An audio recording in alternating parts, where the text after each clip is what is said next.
আমি খুব কষ্টে আমার বাচ্চারে পৃথিবীতে আনছি। তো আমার বাচ্চারা আমি নষ্ট করি নাই, কারণ আমি পৃথিবীতে আনছি, তার একটা মার দায়িত্ব পালন করছি। সে বাবা হয়ে সেটা করি নাই। আমি মানুষের বাসা বাড়ি কাজ করছি, গার্মেন্টসে কাজ করছি। তো আমি তার সাথে কি অপরাধ করছিলাম? তারা বিশ্বাসই তো করছিলাম, আর কিছু তো না। বিশ্বাস করে তার জীবনে আমি গেছি, নিজের বাবা মার কাছে এখন যাইতে পারি না, কারণ আমি তো বাবা মার মনে কষ্ট দিয়ে তার সাথে ভেঙে গেছিলাম। তার জন্যই আমি তার সাথে যাওয়ার কি আমার অপরাধ ছিল? আর সে আমার এই বিপদের সময় আমার পাশে কিনে চলে গেছে, আমি কখনোই কথা ভুলবো না। আর এই কষ্টের মাঝে আমি আজকে প্রতিবেদন আসছি, কারণ আমার বাচ্চাটা খুব ছোট। আমি তাকে কাছে রাখেও কাজে কামে কোনো জায়গায় যাইতে পারি না। আর আগে তো গার্মেন্টস করতাম, প্রেগনেন্ট অবস্থায় আমি গার্মেন্টস করছি। আর আমার কেন অবহেলা করা হয়েছে? আমি কি কোনো অপরাধ করছিলাম? বিশ্বাস করে তো গেছিলাম।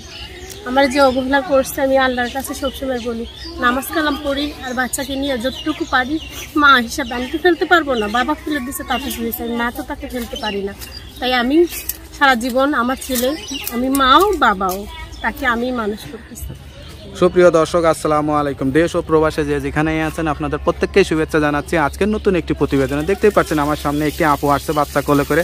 আসলে আপুটা এই বাচ্চাটা নিয়ে কেন আসছে বা আসলে কি হয়েছে, চলুন আমরা কথা বলে জানার চেষ্টা করি।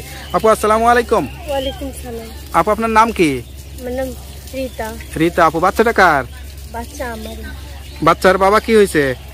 বাচ্চার বাবা ডিভোর্স দিয়ে দিয়েছে আমাকে।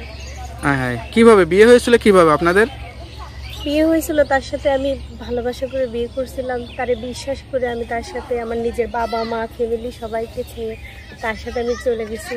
তো আমি ওর সাথে চলে যাওয়ার পরে দেখি যে ওর আরেকটা বউ আছে, সংসার আছে, তারপরেও আমি তার বাইরে দিয়েছি। মানে হ্যাঁ, প্রেম করে বিয়ে করছিলেন? ছেলের বাড়ি কোথায় ছিল? ছেলের বাড়ি দিনাজপুর। দিনাজপুরে ছিল? আচ্ছা আচ্ছা। তা আপনার বাড়ি কোথায়? আমার বাড়ি, ওর বাড়ি ময়মনসিংহ। ময়মনসিংহ। তো এই যে কতদিন সংসার করছিলেন? 1 বছর। মাত্র 1 বছর সংসার করছিলেন। বাচ্চাটার বয়স কতদিন? বাচ্চার বয়স 5 মাস। 5 মাস।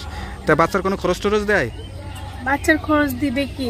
সে যখন আমার বাচ্চা 2-3 মাসে পেটে থাকে, সেখানেই সে আমার সাথে যোগাযোগ বন্ধ করে দিচ্ছে, কোনো খোঁজ খবর রাখে না।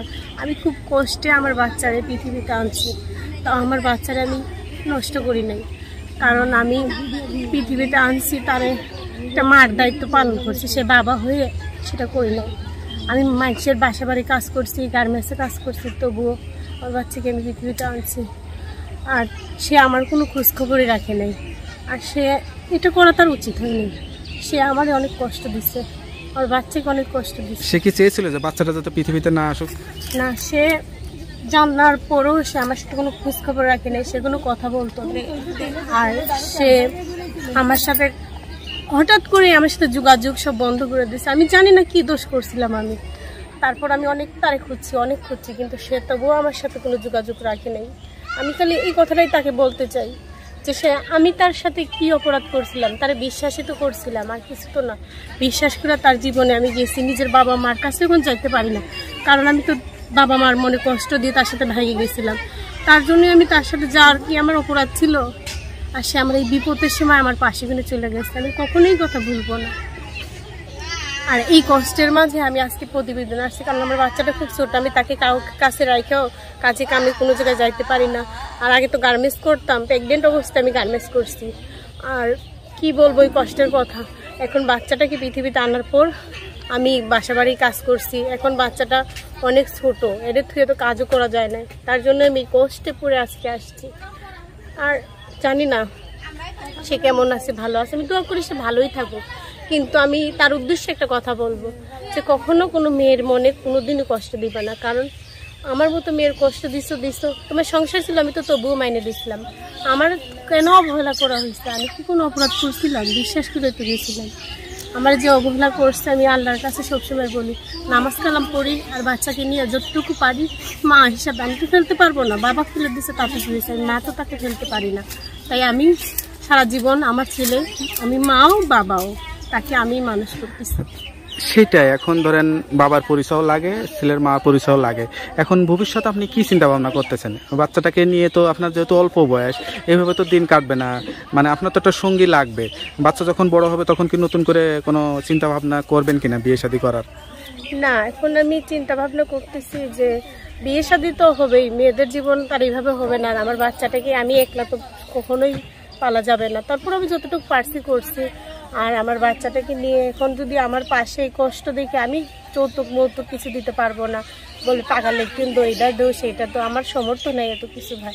যে আমার পাশে আসবে, সে আমাকে এই অবস্থায় থেকে আমার বাচ্চা সাথে গ্রহণ করে নেবে, সেইটাই বাস আমি এতটুকুই, আর তার থেকে কিছুই চাই না। হ্যালো ভিউয়ার্স, দেখতেই পারলেন আসলে একটা অসহায় মেয়ে, তার চোখের পানি বলে দিয়েছে সে কতটা অসহায়। আসলে বলার কোনো ভাষা নেই, মানে আমি আর কোনো কিছু মানে তাকে জিজ্ঞাসা করবো সেরকম কোনো ভাষাও পাচ্ছি না। আসলে তার কষ্টের কথাগুলো আসলে কি বলবো, তার চোখের পানি বলে দিচ্ছে। কেউ যদি তার সঙ্গে যোগাযোগ করতে চান অবশ্যই তার নাম্বারটা আমরা দিব। তা আপু আসলে অনেকেই আপনার সঙ্গে যোগাযোগ করতে চাবে, বাচ্চাকে সহযোগিতা হোক বা আপনার সঙ্গে যোগাযোগ করার জন্য কথা বলা হোক, তা দিবে। তা নাম্বারটা দিলে কি সমস্যা আছে কোনো? না, নাম্বার দিতে পারবো। নাম্বারটা কি মুখস্থ আছে? মুখস্থ তো নাই, দেখে বলতে পারবেন? দেখে বলবো। আপনি কি লেখাপড়া করছিলেন? লেখাপড়া করি নাই, যে বলছি না যে তার সাথে প্রেম করে ভেঙে গেছি, মানে লেখাপড়া সবকিছুই খুব কম বয়সে। তার জন্য, ছেলের জন্য জীবনটা সবকিছু উৎসর্গ করে দিলেন, আমার কিন্তু কথা শুনি নাই। ছেলে তার প্রতিদান আপনার জীবনে শুধু আজকে চোখের এইটা। পানি। হ্যাঁ সেটাই। তার নাম্বারটা একটু দেখে বলে দিয়ে দেন, না হয় নাম্বারটা আমার কাছে দেন, আমি দেখে বলে দিচ্ছি। হ্যালো ভিউয়ার্স, শুনতে পারলেন তার